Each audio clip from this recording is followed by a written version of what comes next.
You, John Fitzgerald Kennedy, do solemnly swear I, John Fitzgerald Kennedy, do solemnly swear that you will faithfully execute the office of President of the United States that I will faithfully execute the office of President of the United States and will, to the best of your ability, and will, to the best of my ability, preserve, protect, and defend the Constitution of the United States. preserve, protect, and defend the Constitution of the United States.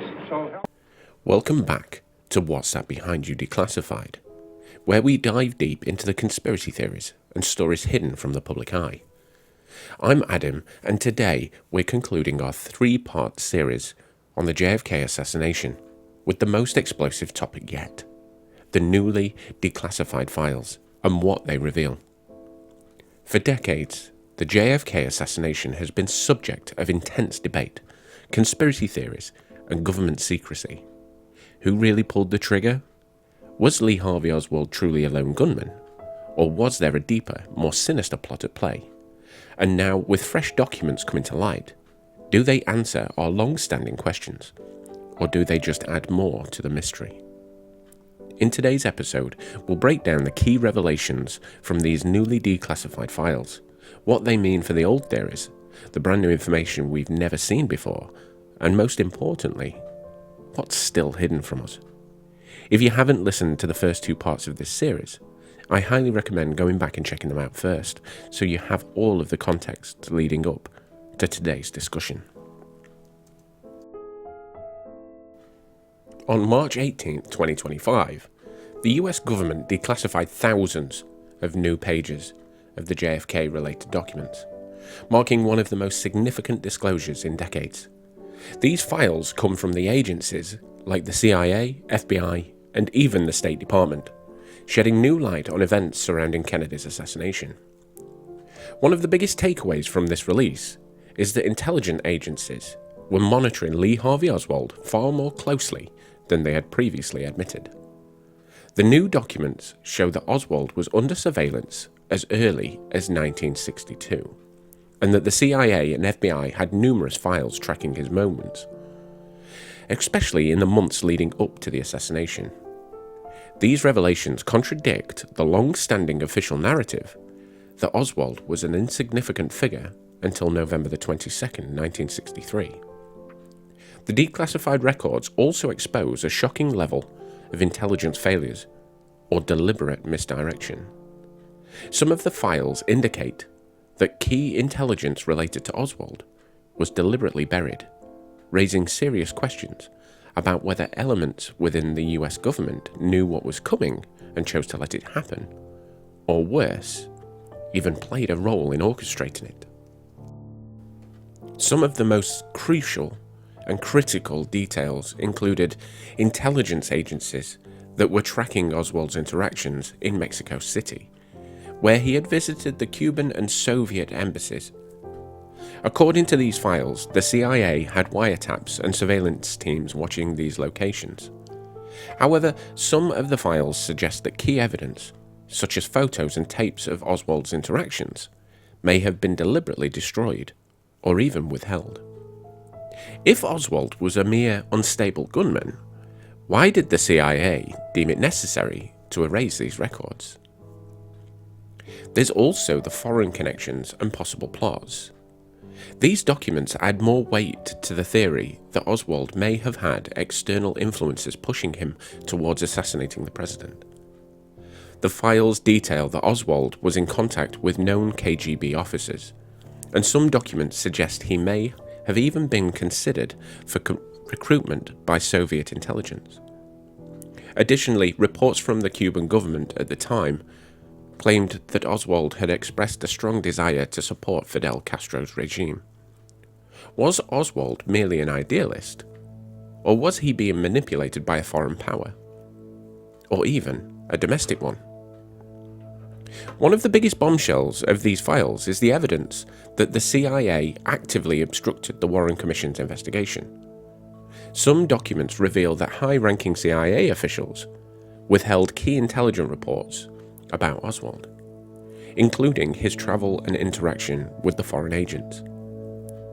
The files also contain internal CIA memos discussing how to minimize scrutiny on certain aspects of the case. This suggests the official narrative was being carefully crafted behind the scenes, rather than genuinely investigated. Despite the release, thousands of pages are still redacted or even completely withheld. The National Archives has confirmed that some of the classified documents pertain to foreign intelligence operations, while others involve sources and methods that are still considered quite sensitive. This ranges and raises serious questions. Why, after more than 60 years, is this information still deemed too sensitive for public release? With these new documents in hand, it's time to revisit some of the most famous JFK assassination theories. Do they prove or disprove anything? Let's examine them one by one. The lone gunman theory. The official government position has always been that Oswald acted alone. However, these newly released documents challenge that by showing that intelligence agencies were actively monitoring him and aware of his movements long before the assassination. If Oswald was truly a lone gunman, why was his movements scrutinized by multiple agencies? More importantly, why were key details about his activities withheld from investigators at the time? One of the most persistent theories is that the CIA had a hand in JFK's assassination, either by orchestrating it or by covering up what really happened. The new files confirm that the CIA destroyed evidence, withheld crucial information from the Warren Commission, and monitored Oswald extensively. This raises the question, was Oswald being controlled, used, or even framed? The files also touch on the potential role of organized crime. The newly declassified documents contain references to conversations between mafia leaders and individuals tied to the assassination. It's no secret that the mafia had a motive. JFK's brother, Attorney General Robert Kennedy, had been aggressively prosecuting organized crime. The new files suggest that figures like Sam Giancana and Carlos Marcello had the means and motive to be involved. Perhaps one of the most debated aspects of the assassination is whether Oswald was the only shooter. The newly released witness testimonies include statements that suggest multiple shooters. Several accounts describe gunfire from different directions, and some new forensic reports raise further doubts about the trajectory of the fatal shot. Beyond revisiting old theories, there's also brand new information. Some of the most eye-opening revelations include Oswald's alleged Mexico City trip. The files confirm Oswald's trip to Mexico City, but they also raise more questions. Some of the newly declassified reports suggest that the man captured on surveillance in Mexico City may not have been Oswald at all. Was someone impersonating him? If so, why? There's also witness testimonies that were ignored. Several documents contain first-hand accounts that contradict the official story. One witness described seeing a man resembling Oswald with another individual in the days before the shooting, implying, and only implying, Oswald may not have been acting alone. There is also the full-blown evidence of a cover-up. The files reveal that some key documents, including intelligence reports on Oswald's connection, were destroyed in the late 1960s. This suggests an active effort to erase or suppress information that might contradict the official findings. Even with this massive release, thousands of pages remain classified. Many experts believe these hidden file documents contain full CIA and FBI intelligence assessments on Oswald, details of JFK's security warnings before Dallas, names of confidential informants who may also have had inside knowledge. Why is this information still secret? The government claim it's for national security, but after 60 years, shouldn't the public have the full truth? So, what does all this mean? The newly declassified files provide more insight, but they also create more unanswered questions. They confirm intelligence agencies knew more than they admitted, suggest a possible foreign influence, and reveal government cover-ups. Yet, with so many files still hidden, the real truth remains elusive. This release isn't just about history, it's about the power of secrecy. If the government can withhold and manipulate information about assassinations of a sitting president, what else is being hidden from us? How many other narratives are being shaped behind the scenes away from public scrutiny? Some theorists believe the remaining documents could completely shatter the official story.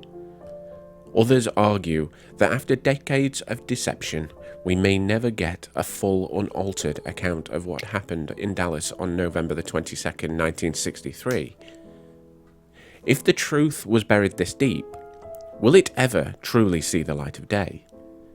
And if the government is still reluctant to release some final files, could that suggest that something in them is even more damning than we ever imagined? At the end of the day, the JFK assassination remains one of the greatest mysteries of modern history. The new files add puzzle pieces, but the bigger picture is still obscured by shadows. It's up to us to keep asking these hard questions, to challenge the narrative we're given, and to demand transparency. Because the truth, however dark it may be, belongs to us all. What do you think? Do these new files change your view of the JFK assassination? Let me know in the comments or on social medias. And if you want to keep exploring government secrets, be sure to subscribe to What's That Behind You. Thank you for listening, and always keep questioning everything.